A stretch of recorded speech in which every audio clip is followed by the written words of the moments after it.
and precept and example in front of them. I'm saying something, and I hope it goes over right. It's a strange thing. Let's just say, I don't know what this. I thought maybe those little lights would come up, but they don't. Let's just say that this is great-grandfather. And this corner here is grandfather. And this is father. And this is you. Let's go from here to here to here to there. Great-grandfather, in years gone by, felt it necessary to pass his values,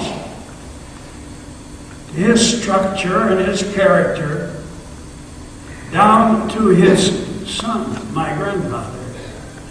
And the grandfather felt a responsibility to take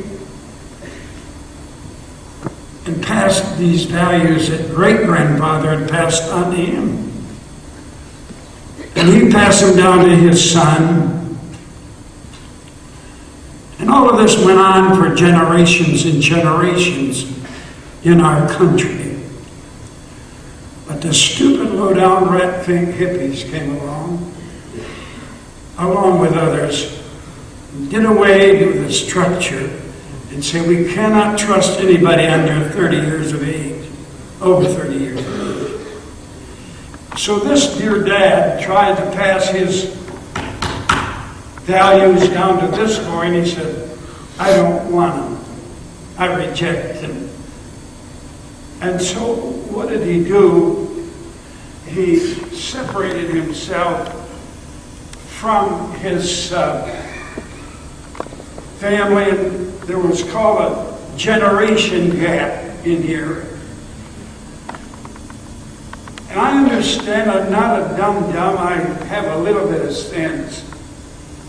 But instead of this father saying, my boy has gone over here, he doesn't want my values, he doesn't want the home structure and the discipline, I'm going to have to do something about it, so I'm going to move over to where he is. Yeah. And so Grandma, she puts on the blue jeans and the bobby socks and the tennis shoes so she can teeny bop with the teeny boppers. Yeah. Stupid, absolutely stupid.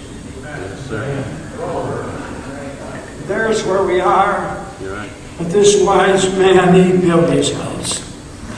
And he took the values of Grandpa and great-grandpa. He left them in his mind and heart and in his soul and said, I'm going to be just like Grandpa. And I'm going to have some character. I'm going to live like I'm supposed to live. I'm going to set an example before my boy. I'm going to do what I'm supposed to do. And I want to have a home that will stand the test of the storms of life. So my first point is, and I'll really not belabor you, not do that, is to build up on a rock, first of all. Get that foundation straight. And secondly, put your house under lock.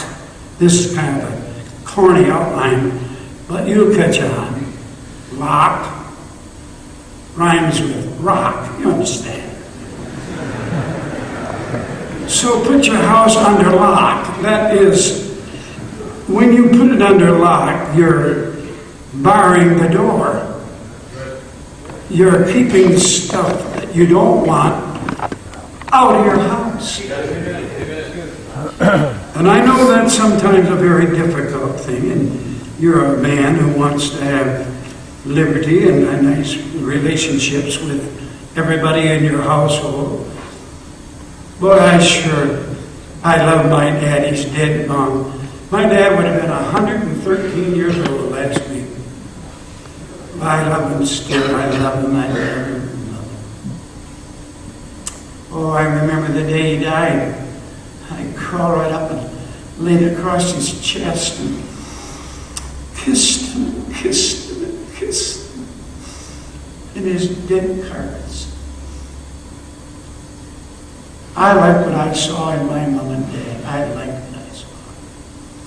And I don't think if kids see Christianity work in their parents, I think it'd be pretty hard for them to become a Christian of any sort whatsoever.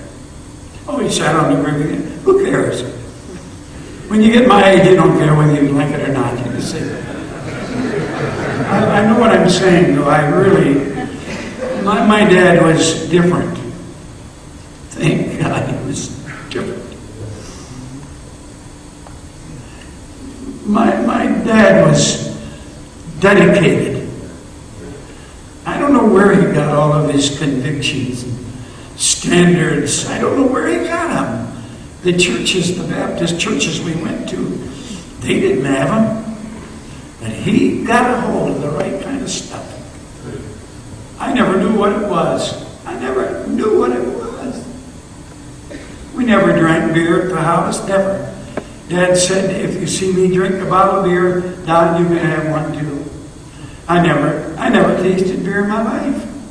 Or whiskey, I never tasted it. Dad never did like it. Oh, he said, that's not the only reason, of course, but there was an example of it. I can't ever remember in all of my 82 years of not being in church on Sunday. I might have missed, but I can't remember. Sunday has always been the Lord's day. It come ahead of everything else in the world. We went to church. I've been in church 82 years. I probably was in church before I was born. That's the way it was at our house. But what I'm trying to get to, if you lock the door, you're going to keep some things out. There's a strong verse in the book of Deuteronomy, chapter 7, verse 26. Neither shalt thou bring an abomination into thine house, lest thou be cursed thing like it. But thou shalt utterly detest it. Thou shalt utterly abhor it. For it is a cursed thing. Now you do as you want to. As I said last night, I've come to the conclusion you're going to do just exactly what you want to do. And this preacher is not going to turn you around. You're not going to turn. You're going to just do just like you're doing. Unless God hits you broadside. Somehow or other it changes your life. If you were a brat when you were a kid, you're still a brat. You say amen. You're sitting there like a bunch of wooden Indians. If you were a smart aleck when you were a kid, you're still a smart aleck. Unless something hits you broadside, like getting converted and change your life. Well, I'm not going to hang around that. I can see that's not going over very good. So you get your house under lock. You keep that rock music out of that house. You keep that hippie-type young people out of your house so they will not be an example or influence upon your children. No beer in the refrigerator. I don't care if Grandpa drinks or Uncle George or whoever wants to bring it in. It's not coming in this house. Right. You lock the door. Get on the rock. Put your house under lock. Get the cigarettes and the cigars and the pipes and the tobaccos and the marijuana and the pornography. And the preverts, the screwball homos. I have no use for homosexuals. You say, well, you shouldn't say that because they need to be saved. Well, maybe they can't. I don't know. There is such a thing as reprobation. You take that lifestyle up and you live that lifestyle, God just liable to write you off. Is that the Bible? Come on, folks.